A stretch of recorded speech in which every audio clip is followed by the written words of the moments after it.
Hello, everybody. Welcome again to another episode of Digital Visibility Strategies. I'm Steve Grenzer, and that over there is Doc Sheldon. This week, since we're getting close to the end of the first quarter of the year, we thought we might take an opportunity to talk about audits, uh, site audits, technical audits, all the fun different kinds of audits that you need to be running for your website and your business. Hopefully, not the IRS kind, but those have been known to happen a few times as well.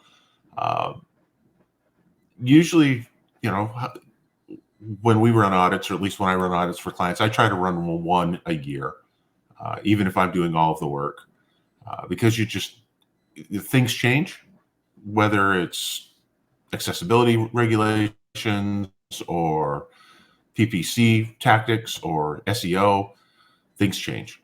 And being able to do a fairly regular audit is important, even if it's just a high level, spend a couple of hours going through everything just to make sure you're on the right path for the upcoming year. You'd be amazed at how many people fail to do that year after year after year, and then find out for the last 5 years they've been doing things wrong that they could have caught if they had just run a simple audit. And it really becomes important when there's a lot of volatility, especially like there is right now in search with ChatGPT and all the AI stuff coming down the pipe. Things are going to be changing very rapidly, and we're going to need to pay attention. Um, so, Doc, when we start looking at audits, where do you like to start as far as what type of audit do you recommend, whether it's content or SEO or technical, or where would you start? Well, because I tend to focus mostly on the technical side, the tech audits are usually what I like to start with. There's an awful lot that you can find in a tech audit that will affect things like a content audit, and certain links as well. So I like to get the tech audit done. And there's a lot involved in a tech audit. And some of the things that I look at typically are that some of our colleagues don't really feel fall within the typical SEO realm. But I've been a consultant now for about 40 years in one realm or another. So I tend to think whatever I can do that's good for my client, that's what I'm going to touch base with. And even if it's just something that I don't necessarily do, but I can see it's a problem, they need to get addressed. I may need to bring in another specialist, whatever. But at least I can flag them on it. So, what do I need? I need access to your analytics and your Google Search Console. And I need to do a tech audit. And I have a favorite I used for many years. I used SEMrush. But when SiteBulb came out, I went and played with that a good bit. They both show a lot of good information, but I like the UI a lot better on SiteBulb. You can click through about 11 different levels of information on SiteBulb, and it's a little bit more intuitive. So you can really dig down and get to the bottom of things. And but I don't use their report generator. I download everything into Excel, build my own reports. And what I typically do is a tech audit. I will say, okay, here is an issue. If it's not a green, if it's not good, then this needs to be looked at or adjusted. Then I give them the actual action that needs to be taken to fix it.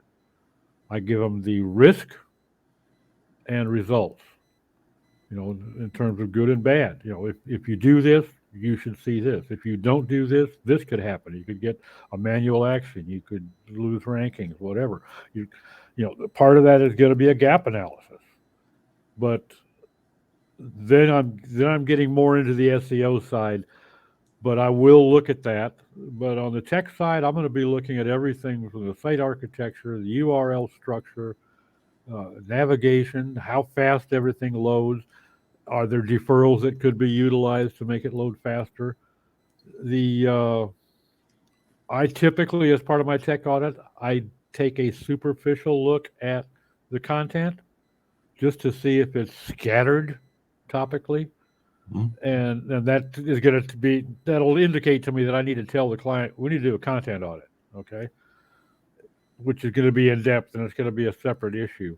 But I do like to look at the content and I look at the links as well. I'll run it through Ahrefs or Majestic and get a link report because that will often flag things and let me know that I need to do a more in-depth search. Right. But as far as all the internal linking and the metadata, do we have a meta description? Do we have the alt attributes on all the images? All the things that you're going to look at. And there's a whole list. I've got about 3 dozen items that I look at in a tech audit, in an in-depth tech audit. What I have found, though, and that's over the last 10 years or so, probably that site audits started getting an awful lot of visibility. People saying you need to get an audit. I have had a couple clients come to me and say, well, so-and-so who I really think a lot of tells me I need to get a site audit. And I do a quick scan with SiteBulb, and I see they got one issue. They don't have any alt attributes on their images, and they got a lot of images, okay? But everything else looks reasonably good. So I started offering a very low-priced, abbreviated audit. I just called it a quick scan, focusing on that one item. And I charged, instead of being $7,000 or $8,000 as it might be for a site, it was $300. And this is just to tell you whether you really need a site audit. And if you do, and we end up doing one, then that $300 will be credited against the price of the full audit. But a couple times I was able to just tell them, you don't need an audit. You've got one major issue or maybe two relatively minor issues that you can fix that will help, but there's no sense in paying $6,000, $7,000, $8,000 for an in-depth audit that's going to be this is good, this is good, this is good, this is good ad nauseum. So I didn't get a lot of takers on that. I was surprised. I think a lot of them figured, yeah, you tell me I'm going to get a $300 discount, you're just going to jack the price up $300 before you give it to me. No, that's not the way I work. But it just and these days, the clients that I'm working with, if they're savvy enough to know that they really need a site audit, they're typically savvy enough to know whether they've got more than one issue. They may not know how to fix it all, but they know there's an issue. And what we're seeing lately, I used to get a lot of clients would come to me for an audit because all of a sudden they had a dog leg in their ranking. They just disappeared off of the first page and went to page 90. So there was an indicator. Well, now Google is playing so much with the results and doing 16 things at once.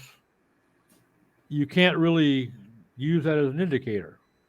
Your site might have, and we've got a client that you've been working with that has been going back and forth from page 1 to page 90, back and forth continuously without any changes to the site. Yeah. So you can't hang your hat on that as an indicator that you need a site audit anymore. You may still need a site audit. I share with you the idea of doing one annually, and most especially, probably even I would go as often as quarterly in a very large enterprise when you have several different people generating content. Yeah. Because one of those people won't know how to use metadata. One of those people won't know how to contextually, stay focused to the taxonomy. There's always going to be, when you got too many chiefs in there, the stew is going to be messed up. Or they like to upload 18 meg TIFF files for an image. Yeah. So yeah, but periodically, it's not a it's not a destination; it's a journey, and it's competitive. You've got you're going to get bypassed by your competitors if you don't stay on top of your game. So yeah, periodic audits.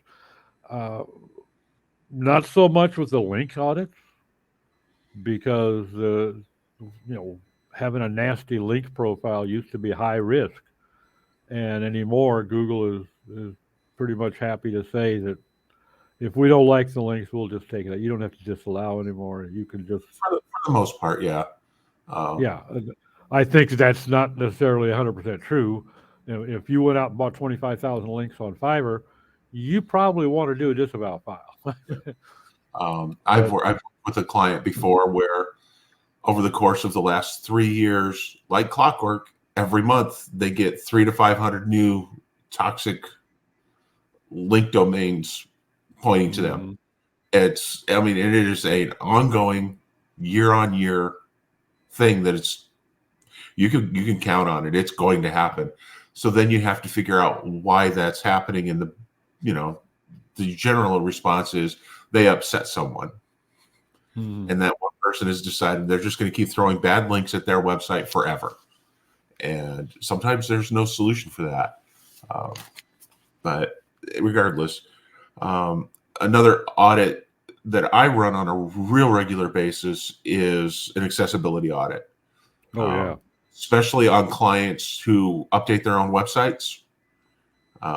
It is amazing. No matter how many times you explain something to a client, you can't do certain things because of accessibility issues. And they almost treat that like a checklist of things they should be doing.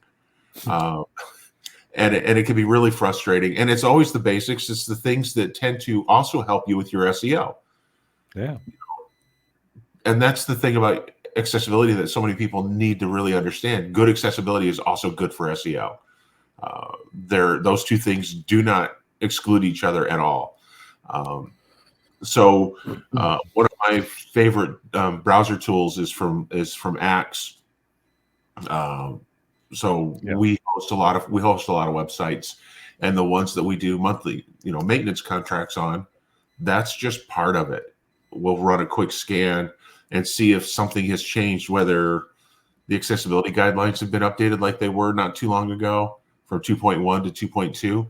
And probably next year we're going to have the new 3.0 come out.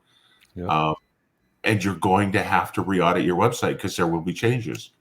And you have to do as much as possible to be compliant, simply to avoid being sued at this point. Um, Well, that's a big point that I think there's not near enough awareness out there with the site owners that 12, 13,000 lawsuits in a year.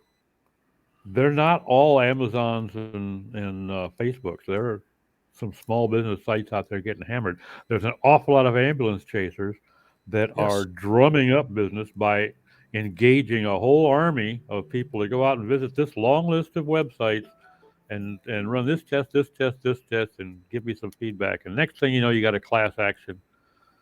You got a letter, okay, yeah, and most of the letters turn into a settlement. yes, But some of those settlements are even hefty enough to put a mom and pop shop out of business. And the lawsuits, forget about it.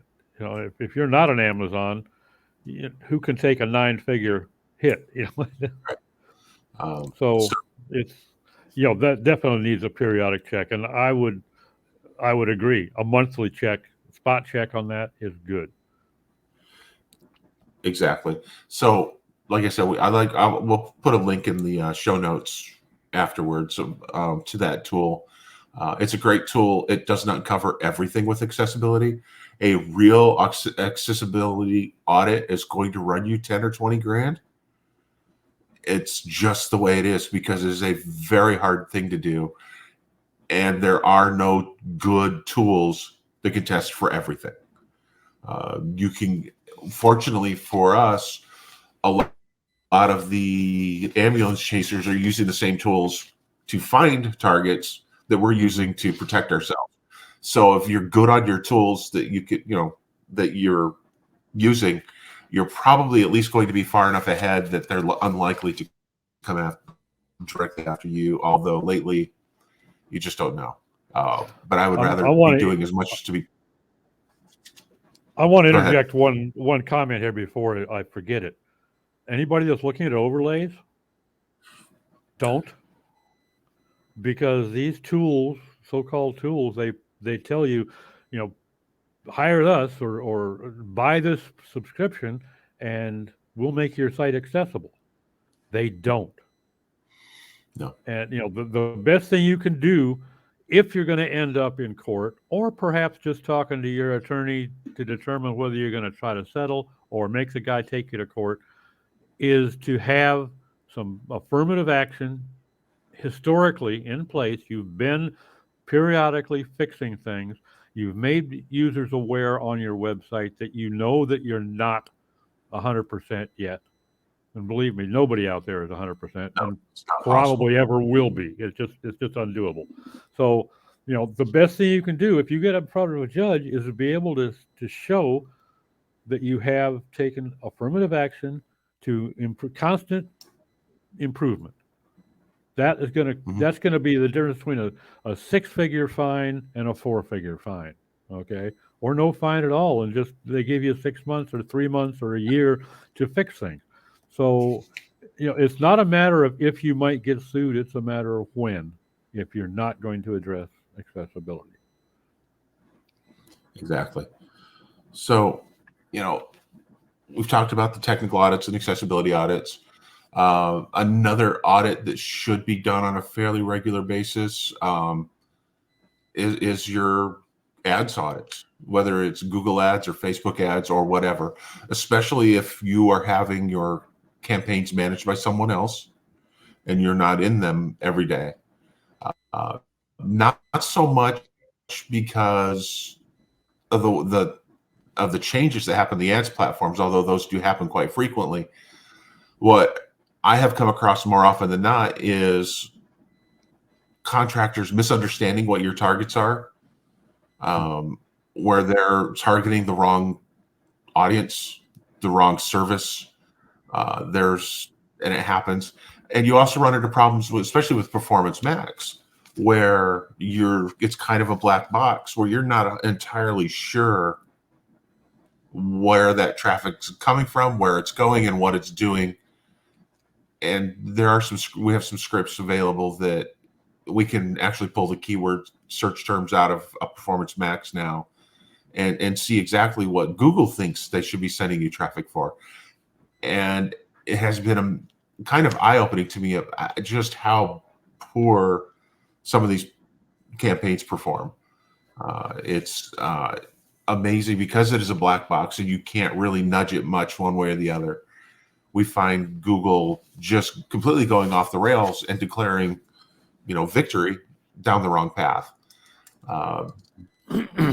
And you may not need to have an outside person come in and do an audit. Usually a good contractor should be happy to do that for you. It's like, let's go over the list. And the audit may not even be a deep dive on your account, but may just be going over where you and your company are at this point. Is this still the service you want to promote the most? Is this the one that you have the highest profit margin on? Is this the one you convert the best? Those types of issues need to be looked at. The same thing goes with if you're running merchant account ads, where you're just running product ads in search. Where I know of one person specifically who shut his business down, but forgot he had those merchant account ads running. And all he had put up was "I'm sorry, we're closed" homepage, but the whole rest of the website still existed. And that was all pulling from the API. And so he's been running product ads.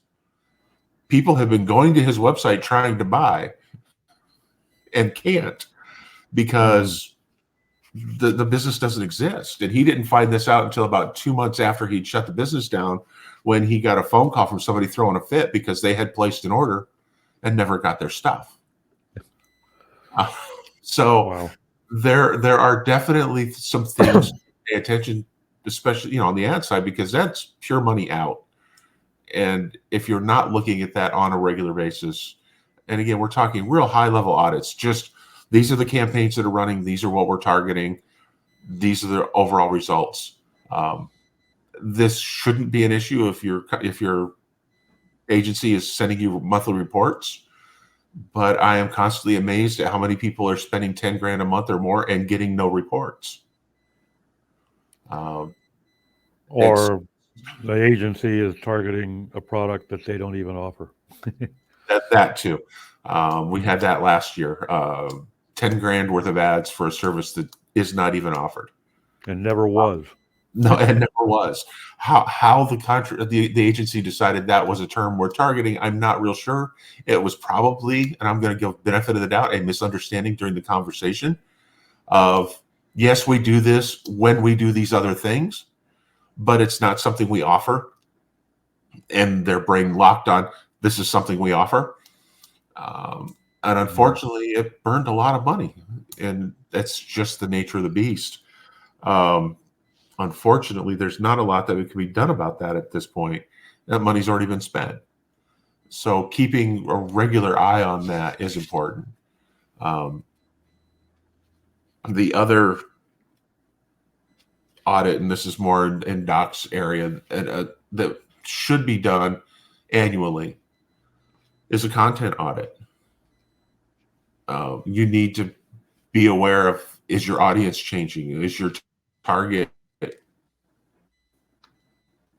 customer changing? Is the content that you're publishing still aimed at your ideal customer?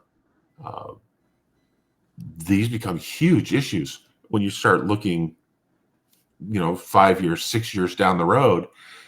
And the question is, why are we still writing this content for something that you haven't done for 6 years? Well, we have our content company create this stuff for us every month. It's like, but when was the last time you talked to them? When was the last time you explained to them that this is no longer a service you even offer? Or you've decided to refocus the company in a different direction?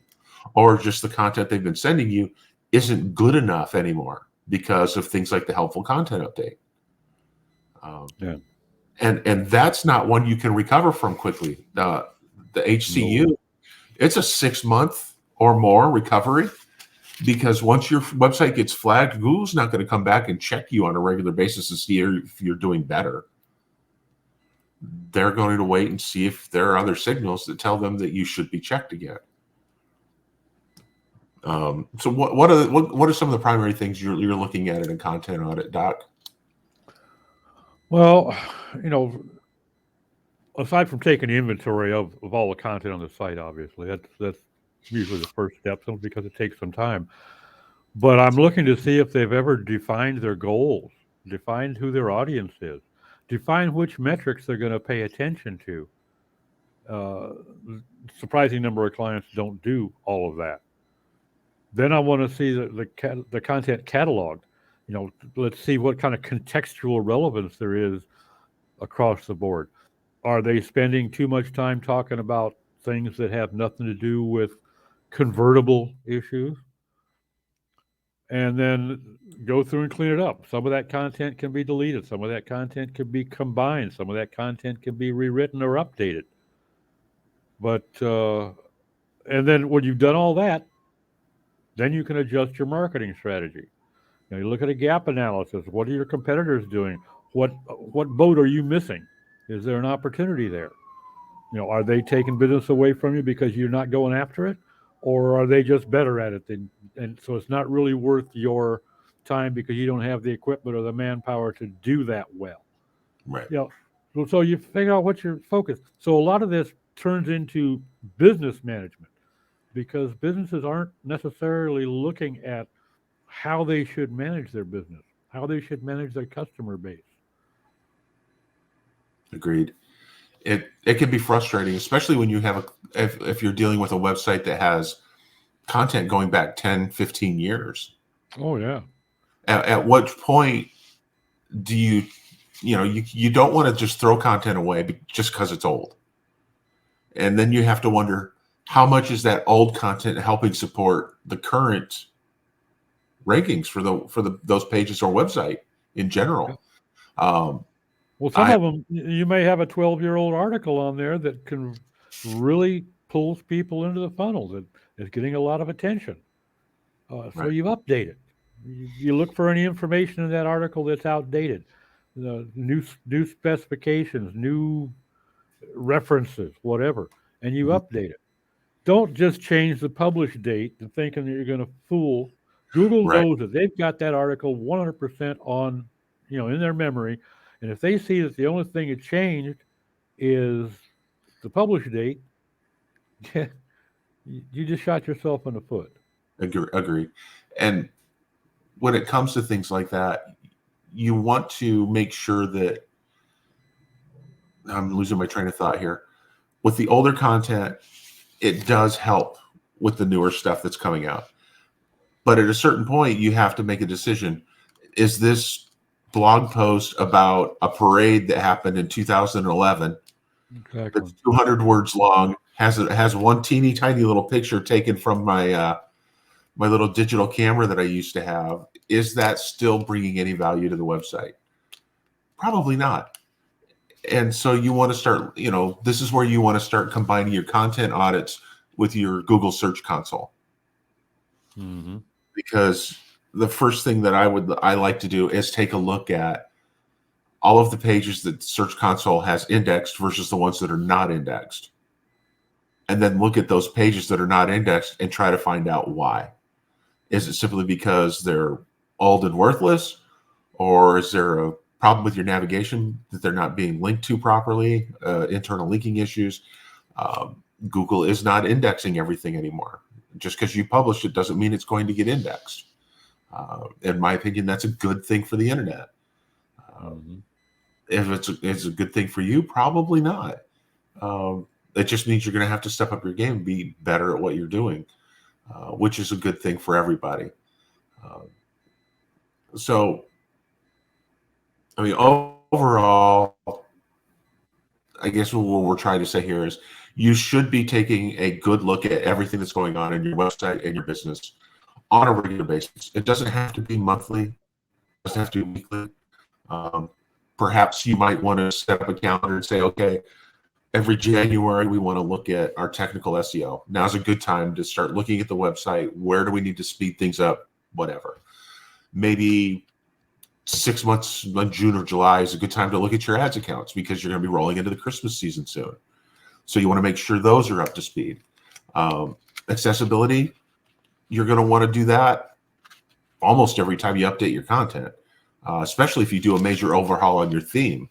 I guarantee you 99% of the web developers you're going to find out there have absolutely zero thought towards accessibility. They just don't care. It's not something that's even on their radar. So they are going out and calling the fire department, and and they're going out and they're building really quick websites, usually grabbed off of, a modification of something they saw somewhere, which is fine. There's nothing wrong with that. But if they're also not checking simple things like color contrast, this will go lead you down a path where you're leaving yourself open to a lawsuit. So you need to be running your accessibility audits every time you update the website or the content in a relatively major way.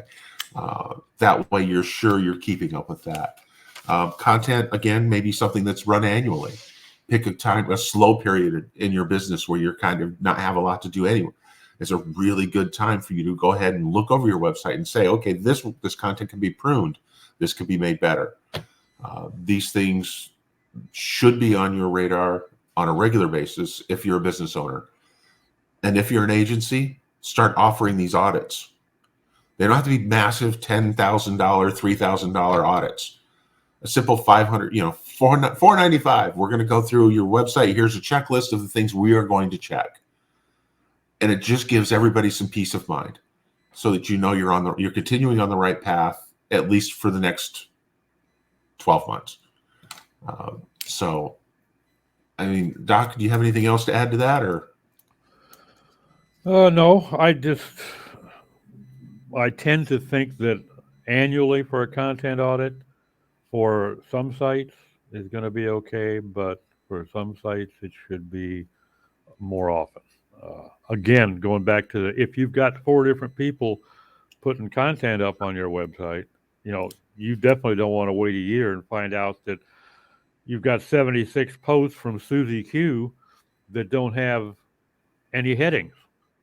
Right. So And that makes sense. it's all fluid. It's going to depend a lot on the size of the website, the nature of the website, the nature of the content. The bottom line is, and this is something that Google has been beating us over the head with for several years, it's got to have value. It's got to bring value to the users. It's got to have some worth. And if you've got a bunch of fluff just for word count, you're missing the boat. Agreed.